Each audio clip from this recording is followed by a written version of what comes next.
Are we live? Yeah. You guys see it, yeah? Yes. Oh, yes. Yes. Awesome. So, welcome everyone who's watching, who's gonna watch the recording.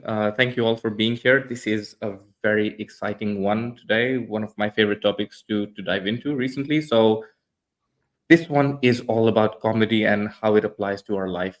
And we have Harpreet, who I had no idea was into comedy, and he's been into comedy for a long time. We have Charlie and Viki with us, who, well, actually, guys, I'm gonna let you tell us who you are, what you do, and what is Playface, and then Harpreet will go to you as well. Yeah, go for it, guys. Yeah, I'll start us in.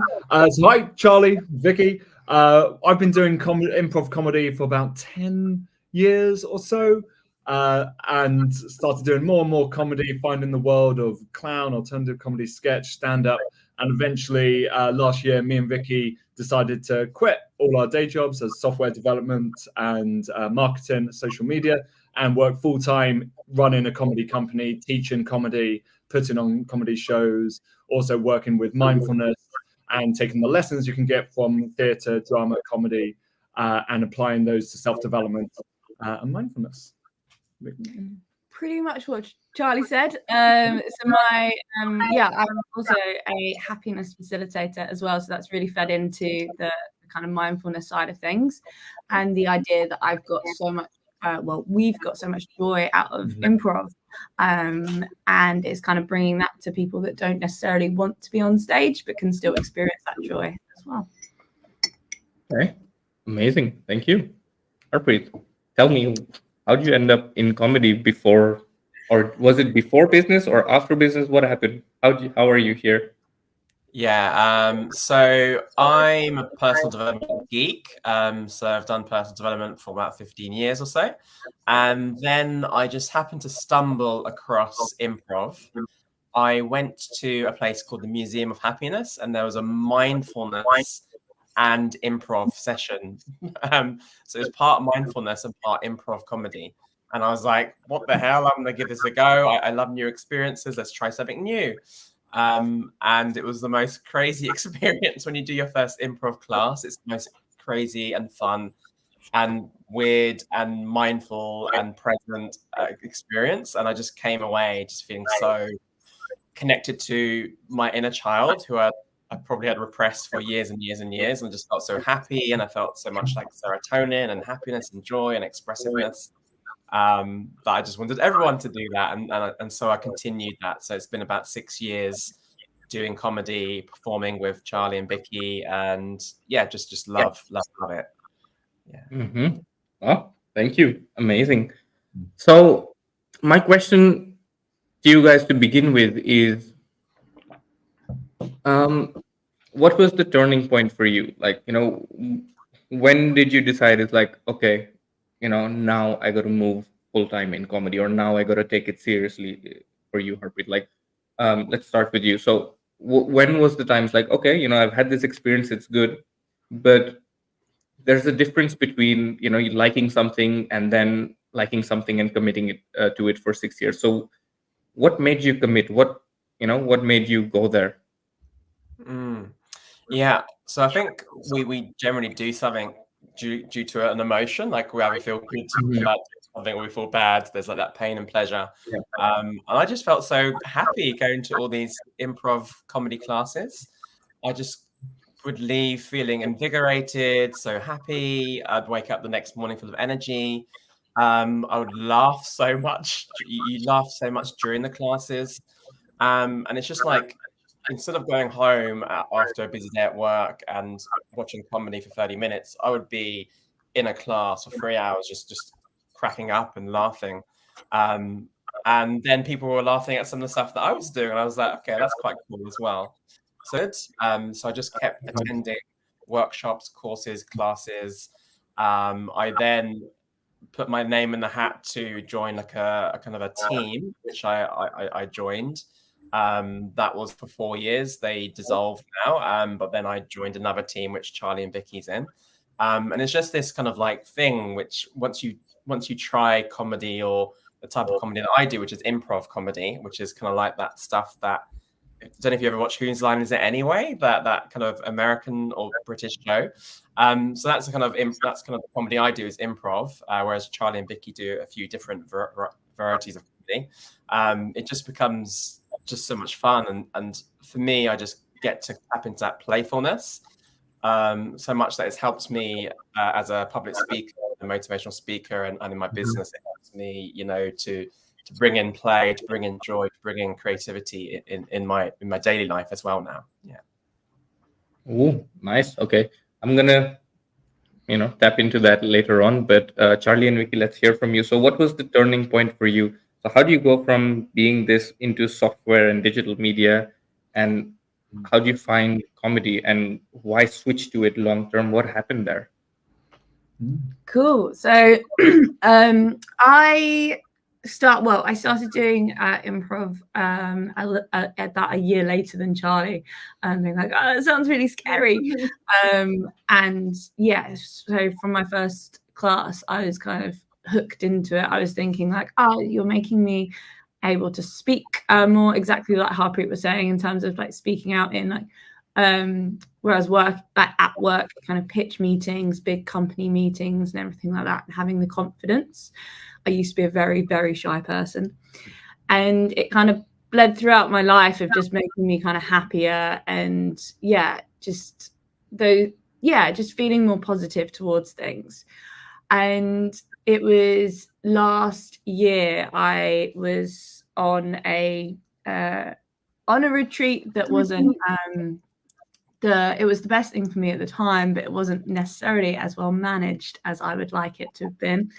And I was thinking, I want to hold space for people. I want to help people. And I want to kind of show them that they can have all of these wonderful things and that I've experienced. So that's where Playface kind of started from. I was sat on a beach in Mexico thinking, I want to do something with people. And meanwhile, Charlie was on the other side of the world, also thinking the same thing. Whilst I was in Paris studying clown under a French master, Philippe Gaulier, being like, this is so brutal and tricky, but I come to love it. Let's bring this to the world somehow. Yeah. And I think it's... as Harpreet touched on, we do the different kind of types of comedy. So you feel like you're kind of learning new things from the different types that you do. So I really enjoy emceeing. It brings a lot of kind of analysis and problem solving, and what does the night need? What does the kind of energy of the room, does that need to come up? Does that need to come down? And how can I bring it there? So it's kind of constantly gifting things to people around. So I've definitely got my holding space for people thing. Yeah, for me, I really resonate with a lot of what Harpreet was saying. It's like I never did drama, comedy, or anything like that before starting a class when I was in my early 20s and stuff. And I was doing it to try and get better at like public speaking and confidence and stuff, because I was working in startups at the time. But immediately just fell in love with the positivity, the collaboration, the creativity that everyone gets in an improv comedy class when you're working and building together. And suddenly, like from doing 8-9 hour days of programming, being very focused, going to do a 3-hour class in the evening didn't feel draining. It felt exciting and energetic and joyful. And then after a few years pass and you look back and you're like, wow, I'm doing like 10 hours a week of this outside of work. And it's like, this is upgraded from like just a casual hobby to something that's really, really fun. And I think for me, a turning point that led into us going full-time into comedy happened after COVID, where it became very difficult to do as much improv comedy. There was a lot of stuff online, but I think I'm very physical performer. I think you're quite a physical performer, and spending all day on the computer programming, it wasn't the same trying to do it online. And I noticed myself becoming what I would consider like a worse version of myself, or at least a less enjoyable version of myself. And I was attributing it mainly to the lack of doing improv comedy and connecting and building from that. Obviously, COVID is bad in a whole bunch of different ways. There's probably some subtle effects of that, or not so subtle effects of that as well. But I really do think that a lot of it was the lack of improv specifically that made me realize, oh, I really need this in my life. to become the kind of person I want to be, to become more compassionate, more empathetic, understand people better, and just laugh more. So I think after that, it started becoming quite quick decision of going freelance and contracting in programming, doing less of our day jobs, less of that, and more comedy, and teaching with other schools and stuff until we realized, oh, we can do this all ourselves. Interesting. So one thing that I'm very curious about now that you said all of that is you spoke about empathy and knowing people better through doing this work. How does that work? How do you empathize and know people better through improv and comedy? How does that work?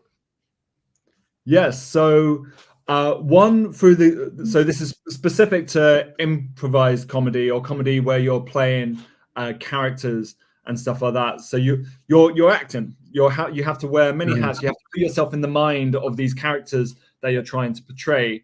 When you do classes, workshops that focus on characters, or long classes that focus on characters, you're trying to act in different emotions. You're trying to act as different people from your lives and try and do the actions that you think they would do, being put in these sometimes bizarre or unusual situations, as a way of finding more interesting characters, mainly for comedy purposes. Although a lot of improv theatre doesn't have to be for comedy. Some of the best scenes I've ever seen are the ones that bring you to tears because they're so moving and dramatic. And to get to a point where you can create scenes like that, you often want to be able to play different characters, and to play different characters in better ways, you're going to want to understand those points of views and stuff better. So there's many kinds of exercises that help us get into and understand these different points of views. And then I feel like that slips and seeps out into the real world a bit more, because a lot of kind of acting work in trying to take in and be another character is about observing others' behaviors and understanding other people. So to get better at that yourself, you start becoming more observant, and mixed in with the lessons in listening and stuff in improv, which you have to be very, very good at listening to be able to build scenes together. When you bring that into your real life, you end up just really paying attention to other people, trying to understand their points of views better. And yeah, that directly comes from the training you get from improv comedy. Oh, sounds amazing. Harpreet, do you have any input as well? I agree with all the above. And yeah, there's some core kind of premises that we have in improv. So one of them is that we always yes and everything. So if Charlie was to say something like, "Oh, it's a really beautiful blue sky today," I'd be like, "Oh yeah, it is really beautiful blue sky, and that makes me feel happy today." So there's these real amazing qualities of yes and, of active listening, of being seeing life through a different character. I remember one scene where an exercise where we had to be a character which was the complete opposite to ourselves, and I turned into like this crazy, angry, loud, like drug dealing type person, which is completely opposite of me. And so you're seeing the world through different characters, different perspectives. And also relate to something that I think Viki said earlier on, that I remember my second ever improv class after that mindfulness kind of improv one. There was 20 people around the circle, and the teacher went round every single person and asked them, so why are you here? Like, what's your why? What's your reason for being here? And almost everyone said a similar thing. It was like, I'm a bit shy, and I just want to work on my confidence, or I don't know how to express myself, or so many people were coming in for a sense of personal development or expression or confidence or relieving anxiety. It was really magical to see that, almost like 15 out of those 20 people were here for a similar reason. Yeah. Wow. So before I move on to the next thing, I do want to say, people watching, feel free to drop us a message, share what you're thinking. If there's any questions, feel free to ask. We've got a comment over here from Eileen. She says, observe the obvious. And so observe the obvious, guys, is a bit of a thing that we use in our trainings, in our personal development thing. But from just this sentence, observe the obvious, what do you guys think about it? What do you guys pick up about it? So this takes me back to a workshop we were doing where we were talking about a martini wizard. That if you're kind of doing something in improv and something crazy happens, like a wizard jumps out of a martini glass, I think this was, don't ignore it. Don't ignore the elephant in the room. Go and be like, look at this, and that will take you on a journey. So if you're kind of just seeing what's going on around you and be like, oh, I'm going to react to that, then that's kind of a nice way to kind of think about things. Don't kind of dull things down, or don't kind of push things out the way because it might be kind of difficult or strange to handle because you're kind of going down your route already. Like, always look at the shiny thing. It also makes me think it's a core characteristic in improv that we teach very early on, which is just say the obvious thing. Don't try and be clever. We often say you don't try and be clever. Don't try and be funny. Just be obvious and clear. Because one of the beauties of improv is that a lot of the humor and the surprise comes out of the mistakes we make. If we try and be clever and funny, it often ends up as not clever or funny, and it can be the end of a scene. You can say something that sounds like a punchline, but it doesn't quite work, and it breaks the scene a bit. Whereas when we just say the most obvious things, people end up delighted. The audience delights when we say simple things. Sometimes, like I had a level 1 class yesterday, week 2, level 1, that I was teaching, and someone was coming up with a name, and it was like, "Have you met my brother, Mark?" And it's like, it's not a funny name, but it was so funny in the room because the audience know his brain was panicking. They were trying to think through clever or interesting names. He just said Mark in the end, and it's just a very usual, normal name, but it was really funny and satisfying in that context.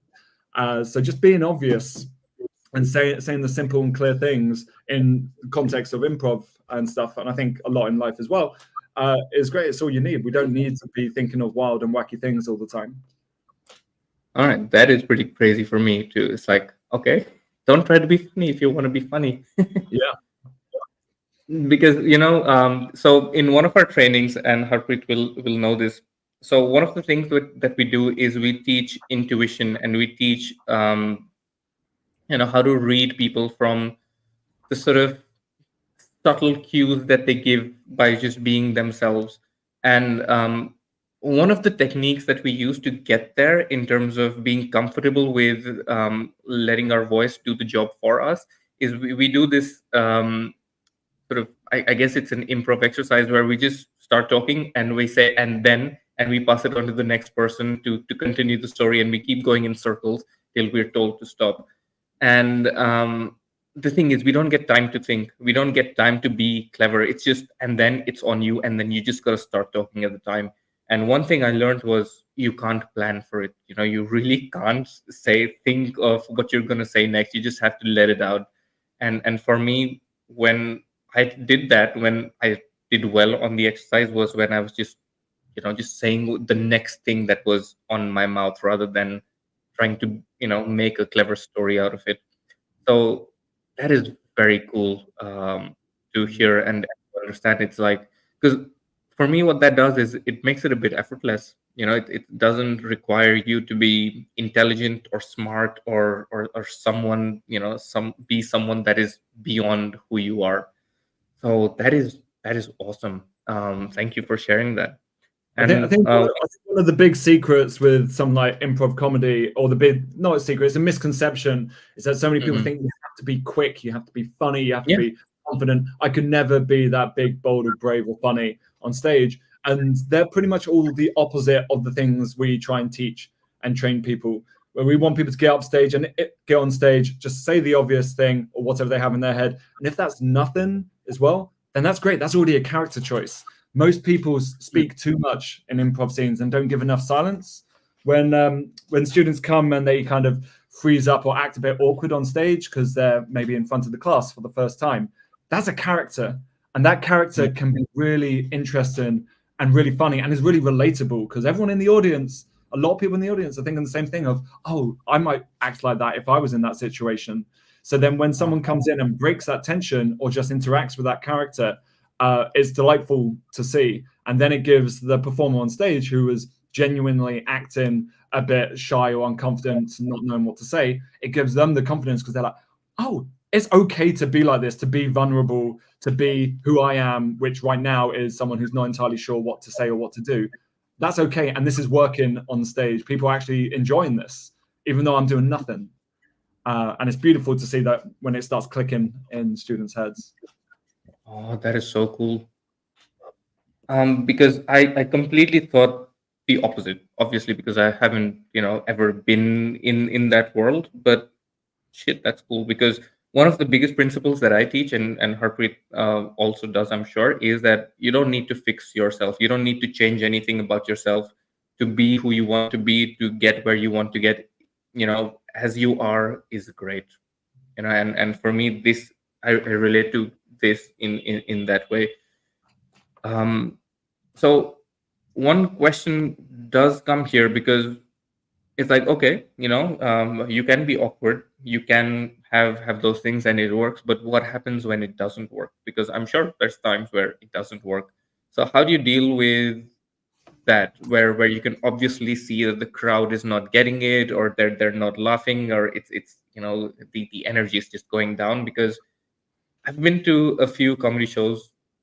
I wouldn't say recently, but last time when I was in London, I went to this secret comedy club, and people come in to experiment, to try out, and some of them were just trash. Sorry to say, but it was just bad, and they were just bombing it. And the one thing as an audience I felt was a complete disconnect. It was like as if they were not doing it with me, they were not involved with me. So my question is, have you experienced that, first of all, and how often does that happen to you guys? And then how do you deal with it? How do you go beyond that? How do you transform that? How do you change it? Can it be changed? Can it be saved? So yeah, share your thoughts on that. Yeah. Anyone start? Yeah. So I did a stand-up course last year. I did it because the MC course I wanted to do didn't have the right timings for me. So I went, all right, I'll just do stand-up instead. It's a strange thought method, but it was really fun to do. And afterwards, I've got a big improv love, and my kind of clowning and character comedy side. So these different kind of buckets of comedy. And I wasn't quite sure if stand-up was for me. So I started, I came up with my 10 gigs method. I'm going to do 10 gigs. I'm going to use my same kind of set. I might tweak it a little bit, but I'm going to come off the stage and instinctively just mark it out of 10 and maybe write down a couple of reasons why I gave it that score and move on. And my first gig was really great. It was 8 out of 10. It was really energetic and it was lovely. My second gig was terrible. It was a 3 out of 10. And I remember sitting there in the front row being like, I don't want to be here. Afterwards, and kind of panicking on that. And it's a reflection both on and off the stage afterwards, that whilst you're on the stage, you're like, okay, people aren't feeling it today. You'll kind of learn to adapt and maybe change some stuff, maybe not. Maybe the improv kind of background can help you out there, and that all comes with practice. But then most importantly to me is the off the stage part. Is like, if that was a terrible gig and you really bombed, what was that? Did you bring different energy? Was the room not as kind of receptive? Did the act before you was a different level of energy to what you're coming on with? Maybe your set just didn't work today. All of these kind of reasons, and just kind of not like realizing why you're doing it to begin with is the fun, following that fun and to entertain people, rather than kind of beating yourself up and kind of spiraling down. But that's all where a lot of kind of a clowning training can come in, of just being okay with not not doing as well, and kind of learning and picking up on audience cues and things like that. And like we were saying before, the reading people types of things. So yeah, that's so to add on to that, especially with the clown stuff, so just to say a little bit about clown comedy as well. I know we're talking a lot about improv comedy because that's the majority of the experience, well, the three of us have. For the last 6 years, I've been doing a lot of clown-based comedy, which isn't just red nose, face paint, lot of big chews, that kind of thing. It's more like Mr. Bean style comedy, if anyone's familiar with that. Monty Python, the physicality of these kind of absurdist comedy is kind of what clowning is around.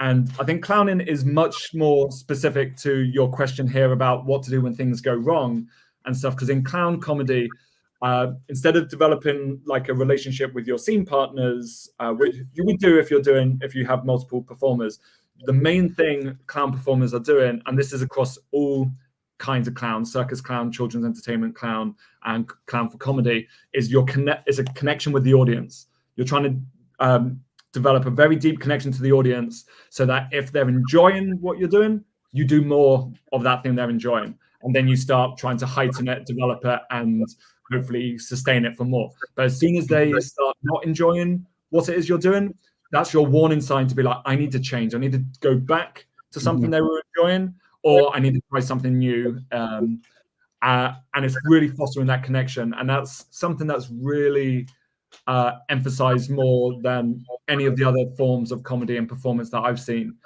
is in clown. Develop that. And a lot of the training is about just being very aware. Are the audience enjoying this? Are they not enjoying this? Are they bored? Are they not bored? And what to do in those situations when they're not enjoying it.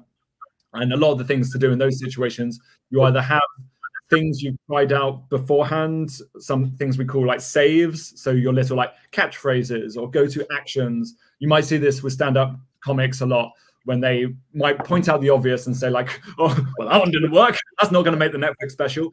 And it's like a break of the tension, and they're showing vulnerability. I think a key thing with failure in these kind of performances is showing your vulnerability, showing your truth of who you are. It brings the audience back on your side, shows the relatableness, and it shows that you realize that this didn't work.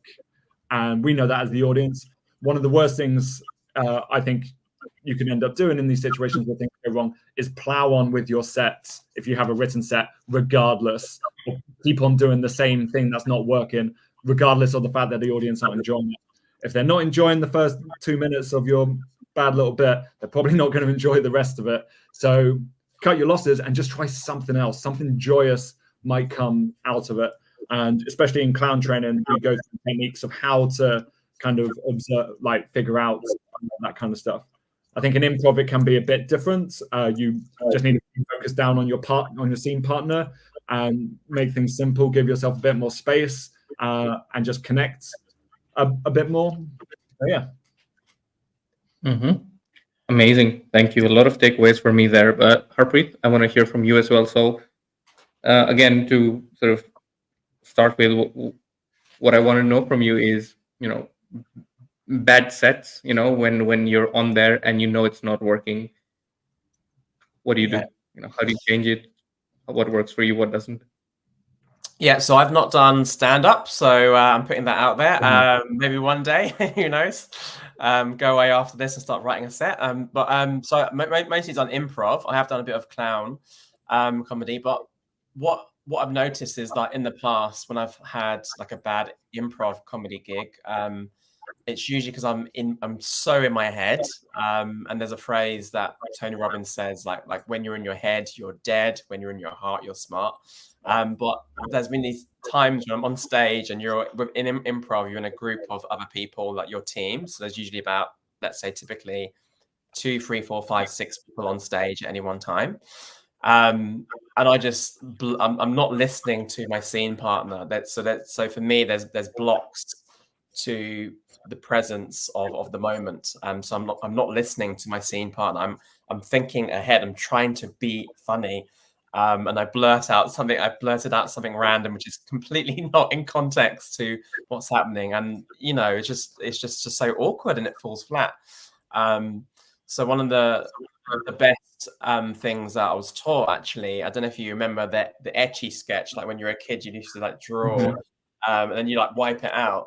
So one of the best tips I was told as a kind of a performer by an amazing improv teacher was to just imagine your brain as an etchy sketch before you go on stage. So you're just gonna like, you just go completely blank before you go on stage, and then what you do is you kind of like say these kind of like affirmations, which Charlie was saying earlier on. I will support you on stage. You're looking at your scene partner. I will support you on stage. You don't have to be funny. You don't have to be clever, and it just takes away all that pressure of trying to be funny or not supporting your scene partner. So from learning from all that experience, there's kind of like a change of focus. You're not trying to be funny. The funniness is just arising in the moment from being with what's obvious.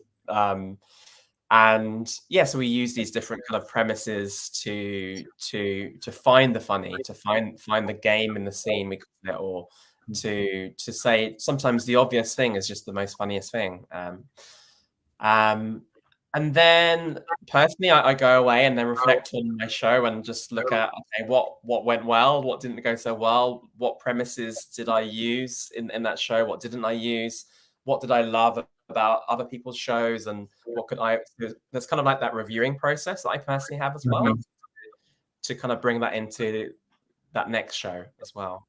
Yeah. Amazing, thank you. So here's where I'm at right now in my head in terms of what I want to ask next, which is the deep connection that you said with the audience. How do you build that? Because for me, some of the best comedians that I've seen, Dave Chappelle, for example, is one of my favorites. And not that because I find him the most hilarious person in the world. I'm sure there's people who write better jokes, but there's something about him that, I always feel like he's talking to the audience. I always feel like he's there with them. He's not on stage separate and people are just watching him. He's there with them. That's what I feel. And one other thing I feel with him is, even if he's repeating jokes, he's still present with those jokes. So the people I've seen screw up personally, they've been people who've done a good joke and then they try to repeat it the next time as well, as if it's the same audience than before, and not taking into context that this is a new audience and something might need to be different within the same joke. So what are your thoughts on that? How do you build a deep connection, and does presence have, being present with the audience, what is how is that involved in building that deep connection? Yeah, so I think there's a lot of hard work, I think, is involved in understanding and building a connection with the audience, because essentially what you're doing is you're trying to empathize en masse with everybody who's in this collective entity, which is the audience, and really get the pulse of the room.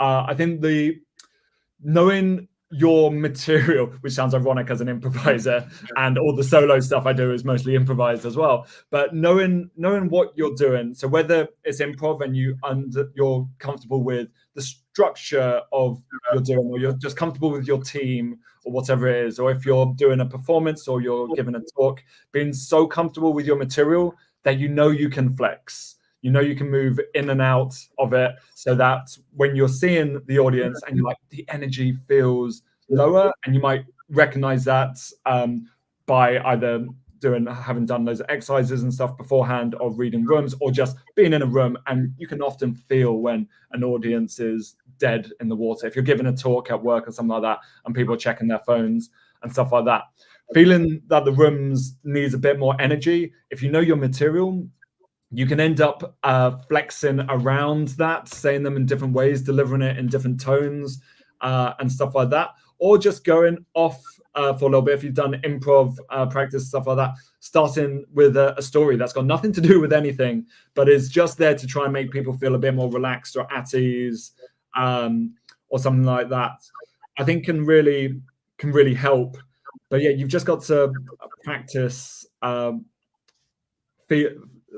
feeling what the audience is feeling, so that you can respond accordingly. So it's not easy, I don't think, to get to that kind of point, but it's definitely something that with practice can really help. Yeah, and you see a lot of comedians, a lot of stand-up comedians particularly, come on stage and they say, I look like a person that X, and you kind of addresses something about how you look, how you stand, how you speak, and kind of gets your audience on side to be like, oh yes, I noticed that about that person, and you can kind of carry stuff through that way. It's also a lot of this.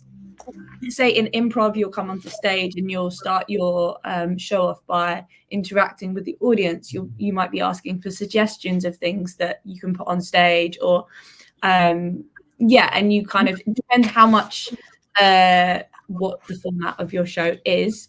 So in improv, there's lots of different kind of formats of shows of how you kind of play different games or do different scenes. You might get suggestions of just one word, which is usually spatula or pineapple. If you've ever been to an improv show, someone will shout those things out.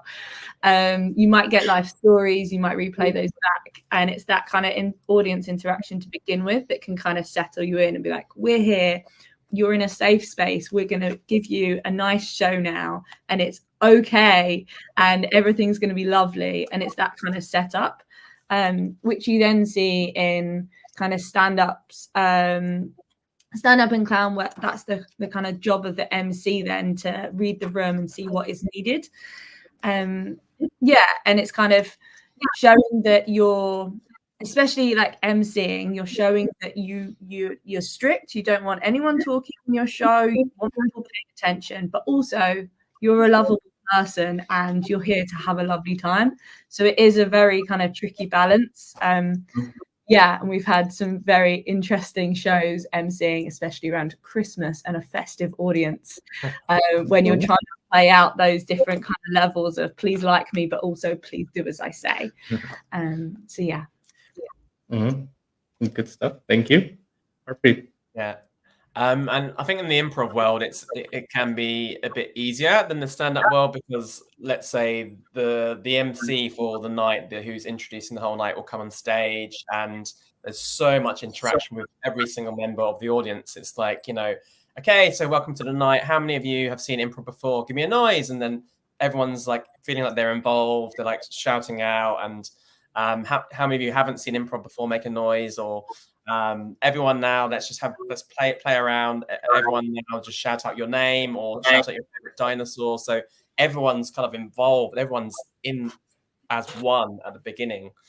And then, like Viki says, then one improv team will come on, and there's always usually a bit of banter with the audience. So it kind of feels like you're almost at one with the audience to a certain extent, and especially with certain members, if you have a bit of a chat with them, you might have a little 2-minute conversation with one member of the audience to find out a bit about their day or what they had for breakfast, and that becomes what we improvise. And I think just by connecting with that one person in the audience, you feel like you've connected with the whole audience, or they've connected with you. There's that kind of like, that thing that happens with improv. I also remember I did one clowning work, 6-week course, and I remember this exercise we had to do whereby we were off stage, and the teacher would have this drum. The clown comp teachers always have this drum. He beat his drum, and you'll come in off stage, and your only job is there's like a little tennis ball in the middle of the room, and your only job is to try and come in and pick that tennis ball up and get to the other side of the room. But you're kind of having to do that based on how the audience enjoys you doing that. So how are you moving? How are you walking? How are you going to pick up that ball? Are they enjoying that? If they're enjoying that, do more of what they enjoyed. If they didn't enjoy that, you actually have to go backwards and leave the room and do it all over again. So these different exercises you can use to be more connected to the audience. And I think just being like, when I'm on stage, I am trying to support my scene partner, but sometimes you're listening in, you're always listening into what gets a laugh maybe, or what they like. So we do in improv is what's called a callback. So we might bring in something that the audience found funny, and bring that into another scene, and a character that they loved, or a word or phrase that they loved, and we bring it back and call it back, and that there's that connection with the audience, I think, when we do things like that as well. So I just want to pick up. I really like what Harpreet was saying. The exercise with the tennis ball is a classic clown exercise, and it's really fun. And as Harpreet was saying, you can only go pick up the tennis ball and leave the stage if you think the audience like you being on stage.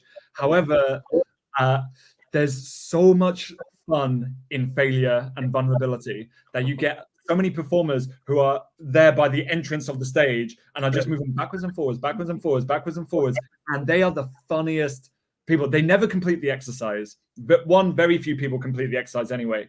But two, these people never even get to the ball, yet they're the most joyous performers who are connecting with the audience because they're showing their failure, they're showing their vulnerability. And when they do succeed, they're sharing their success and stuff with us. So I think something that can really help connect in with the audience is showing how you feel. It's being authentic and relatable. So if it's going a bit bad, recognizing that and changing tacks. If it's going well, showing that you're pleased, you're laughing with us. You always see comedians laughing at their own jokes when they're going well. But a comedian laughing at their own jokes when it's not going well, no. That is a big disconnect with the audience right there. So just to add to that, showing that vulnerability and authenticity, I think really helps that connection. Yeah, that makes a lot of sense. Because that's kind of what I believe. If you want to connect with another person in general, you start with vulnerability, and it prompts them to open up as well. So it makes a lot of sense, and it just sounds so much fun. Like, honestly, I feel like I want to be a part of that. I'm just visualizing everything that you said. I'm like, okay, how would I pick up that tennis ball? So that's really cool. And we've got a few comments from Marlena. Have a read. This sounds fun. So I love what you've said about connecting with the audience. If you focus on them, not yourself, you will get a much better result. One of my favorite love comedy moments are impromptu conversations with the audience. Yeah, and then there's some really lovely performers that just do audience interaction. So my current favorite show, I have seen it twice, is an artist called Julia Masley. So her show is just audience interaction. She just wants to solve your problems, and it's beautiful. She says it's not a comedy, it's very funny, and you come out of there and you feel so wholesome and lovely, and the world is a beautiful place with beautiful people. She makes connections between all these strangers in the room. She just solves problems. I don't want to say too much more about it, but it's beautiful. Yeah, and it's so good as an example of really understanding the audience, because she's getting genuine problems from the audience. Sometimes those problems are very difficult or sensitive subjects, and the way that she handles them and respects them is just beautiful. And it just shows that these kind of shows that, as you say, she doesn't call it a comedy show.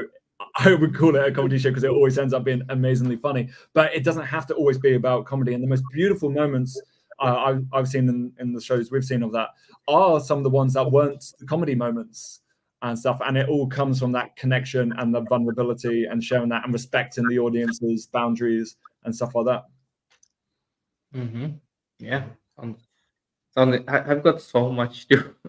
I really want to dive into this world, but Harpreet, also, please, your comments on this comment.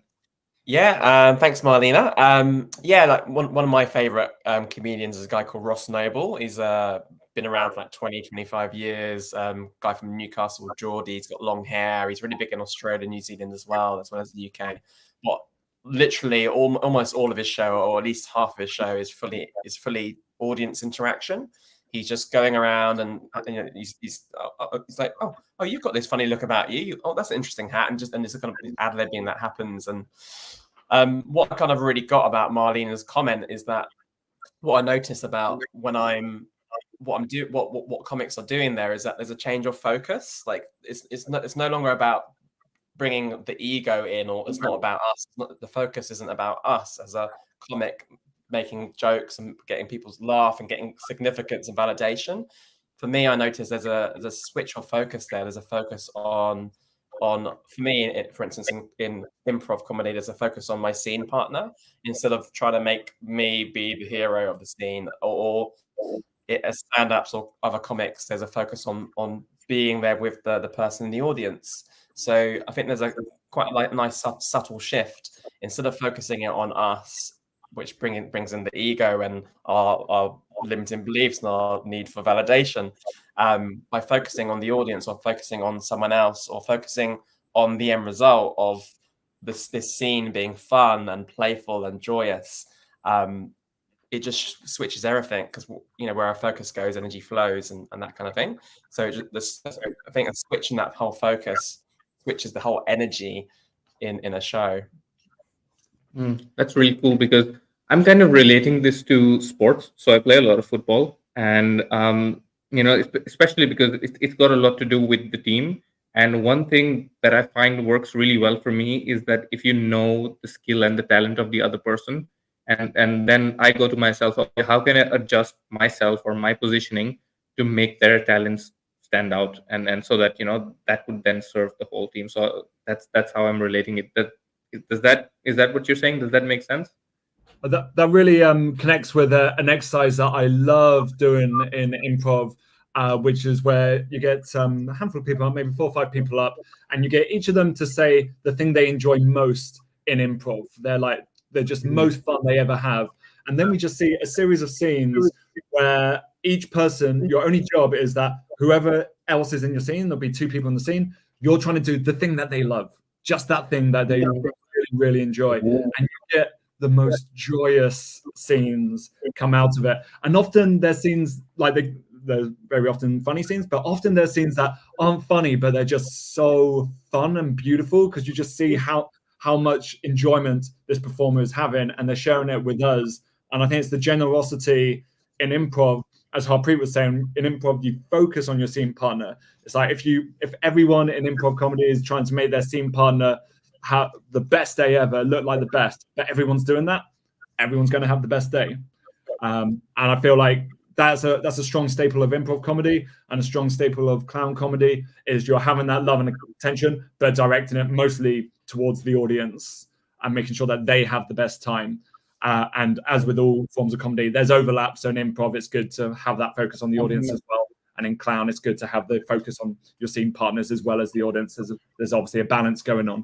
But yeah, that generosity of spirit, I think, is crucial. Yeah, that is so cool. Thank you for sharing that one. Marlena has a second comment that she's written right after this one. So I do a lot of public speaking and reading, and interacting with the audience is key to a good performance. I've noticed a lot of similarities between what you've said and public speaking. Thank you so much for this beautiful conversation. And yeah, thank you guys for sure. Like, I'm loving this. And I'm sure, because I can see the parallels in just me having a conversation with someone, and what you've been saying. So I do see it applying to many places, even in sport, as I said, which is crazy to think. So yeah, thank you so much for this conversation. One last question before I kind of want to do an exercise with you guys. Well, I want you to do one with us. I just want to see what it looks like in real life. But one last question is about structure, because I'm kind of obsessed with setting things up. Like, how do you set things up for success? So is there a process that you follow? Is there a structure? Is there a system that you follow before going into a show, or before starting a show? It's like, for example, if do you have an end result? Hey, today we want to get the audience to feel this one particular emotion, or this is the end result today. How do you set up for it? Do you have some systems, some structures, some thought processes in place to get that result? Harpreet, do you want to? Yeah, like there's usually an end result on fun and play, because that changes our focus. There is also, we do have rehearsals as improvisers as well, and so we rehearse, maybe characters, or what we say, to start a scene, we talk about having a structure of getting the who, what, and the where. So, okay, two people are coming on stage. Who are they? Are they a mother and a son? Are they a boss, a colleague? Where are we? Are we in an office? Are we in a garden? Are we in a library? What are we talking about? So there's usually a structure, and we ground the scene in the who, what, where. This is giving away some secrets. So there is a structure in terms of that, and then once you've kind of got a structure of the who, what, where in an improv scene, then you can take it to a lot of different places. We usually take it to absurd town and take it to crazy, silly things. But once you've got that basis of, okay, who's in the scene, where you are, and your scene partner does, and the audience does, and you can make it really obvious as well. You can be like, oh, hey, best friend Dave, we're at school today. Let's play this game. So you can be really obvious, so the audience knows in 10 seconds. And your scene partner, everyone's on board. You know where you are and what you're doing and who you are. You've got that structure. And I think by having that structure, then you can take it to many different places to expand on who you are and why you know each other and why you're in this library. Or so by having that structure, that really helps. And by focusing on, for me, we tend to focus on fun and play in scenes as well. Yeah. Mm-hmm. So exactly what Harpreet said. I like to before any gig, I like to listen to some upbeat music to kind of get me like switched into I'm going to a gig. And before that, when I kind of get there and meet with my improv team, the improv show in particular, doing some warm-ups that kind of get you out of your head, into your body, into that kind of the present moment. Whilst you're performing improv, you actually can hit a flow state. There's been wonderful brain scans of improvisers improvising, and it's kind of turning on all of those flow states. And yeah, having some really interesting warm-ups of kind of something to be physical, something to be a bit more wordy, and practice those who, what, where Harpreet mentioned, and then something to just get you all aligned. You might have little things that say, tonight I'd like to be very physical, or tonight I'd like to do more scenes with you because we never do scenes together. And you might have little kind of missions that you might have. You might not. You might just be like, I'm just here to have fun. And yeah, it's those kind of things. Yeah, so I definitely double down on everything that you guys just said. Like the importance of warm-ups just before any kind of performance or rehearsal. Performance. I think it's so crucial. There's clear differences between the shows that go well and the shows that go less well, and it's normally the warm-ups and the energy in the room and the warm-ups and stuff like that. So having really knowing, and I think this applies to things like public speaking and any kind of things where you're put on the spot, is knowing those things that make you comfortable, whether it's putting on crazy dance, heavy music, or whatever that is beforehand, or whether there's a warm-up you do with your group. Maybe it's a vocal warm-up you do by yourself before a musical or public speaking engagement, or whether it's a group warm-up or whatever, is so crucial. Another technique that I find really useful, because when you're performing in any context, there's a lot going on. You've got an audience, you've got your material, or you're making things up. There's a lot going on. You don't want too much in your brain. Rehearsal is the time for overthinking and making loads and loads of mistakes and really experimenting. When you're on stage, you want a lot of those thoughts to go away. So I never recommend having any more than one intention as you're performing. And one nice way of doing this, if you know there's a bunch of different stuff you want to be improving on, maybe it's with my performance, it might be character, it might be generosity, it might be connecting with the audience, loads of these things, but I'm only going to think of one of these at a time, is have these written all on cards. Get a blank deck of playing cards, have all the things that you want to be working on one of those, and then just draw one at the start of each show and be like, this is my sole intention for this gig. And then when you're done with that, put it on the bottom so that you get through the rest of the deck, or however you want to manage it. But that can be quite a handy way of still feeling like you're working on the many different skills and things that there are to work on and play with, but without giving yourself too much to get into that overthinky place. That is really cool because, again, bringing it back to football, it's very relevant to me because I'm trying to improve. So I'm going to trainings and doing all of these things, and there's just too much that I want to improve on.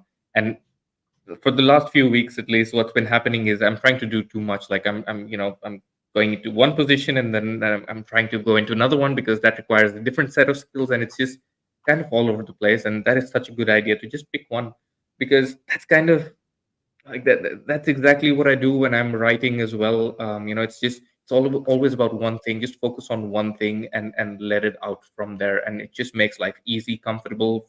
Flow comes from there for me. And creativity as well. It fits about that one thing. So thank you. And Harpreet, there's one thing that you said about even telling the audience this is what it's about, or this is what's happening, or this is who the character is. That's so I'm kind of obsessed with movies, and especially structurally, what happens when, and what is the sequence of the things that happens. And generally what you'll find in the best movies is that they tell the audience what the objective is. It's like in the Matrix, hey Neo, you're the one, and you have to go find your way to it, or you have to believe it yourself, and then you'll become the one. So the whole journey is about him believing in himself and becoming the one. And that's in any movie. And what you'll find in the movies that don't communicate what the objective is, you're just left confused. It's like, what are they trying to achieve? What is this whole thing about? That reminds me of excellent comedy performer and teacher, Elf Lyons. I'm going to completely butcher this quote or lesson in some way, but the ethos of it, when you're building a kind of longer show, like a 40, 50-minute show, is tell the audience what you're going to do. Tell them again what it is. Start doing that thing. Tell them that you're doing that thing. And when you're done, tell them that you did that thing. Just you can't hammer it home enough. And setting up that expectations, especially if you're playing in the realm of abstract or alternative theatre or comedy and stuff, where what you're doing is very strange. You just can't be clear enough, and it's the holding the hands of the audience. It's bringing them on board and letting them know it's okay to come along on this journey with you. That is so interesting. I never expected that to be here, because again, bringing up the example of the Matrix, that's what it begins with. It's like, hey, you begin with the movie, hey, you're the one, we believe you're the one. And then midway is like, you're the one, but maybe not in this life. And at the end, oh, he's become the one. They literally say it, spell it out for the people. And that is so interesting to see that works in real life as well.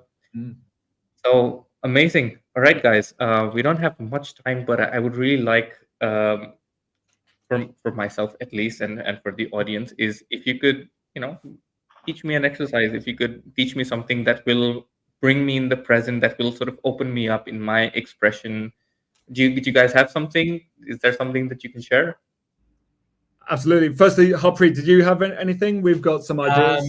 Just one basic idea was the infinity box idea, just very basic.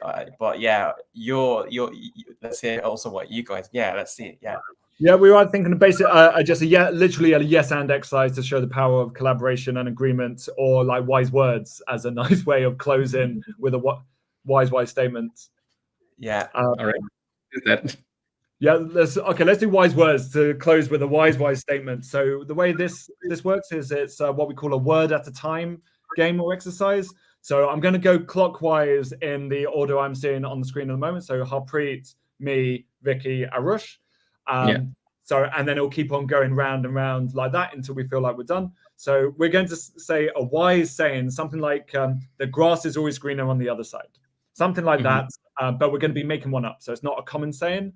And it's going to go one word at a time. So Harpreet might say, the grass is always greener on the other side, etc. When we get to the end, we all go wise, and that was it. So I think we have exactly enough time to get one of these in.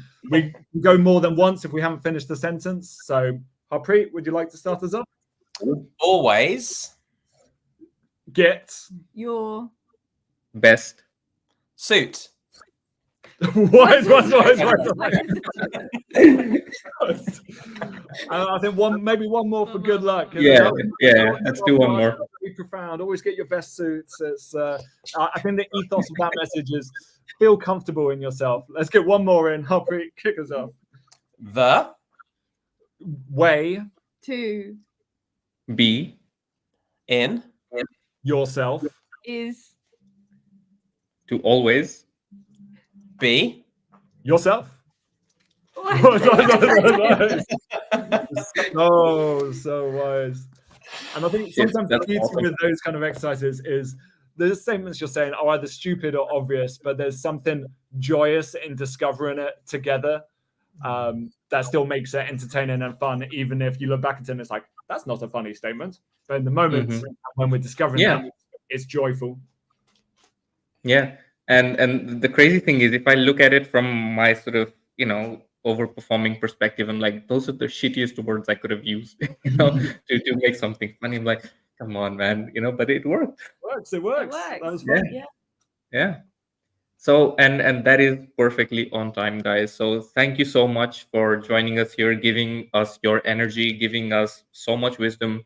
Really appreciate it. And please feel free to tell people where to find you, what your website is, what is it that you're, serving the world with, what offerings do you have? Please feel free to share.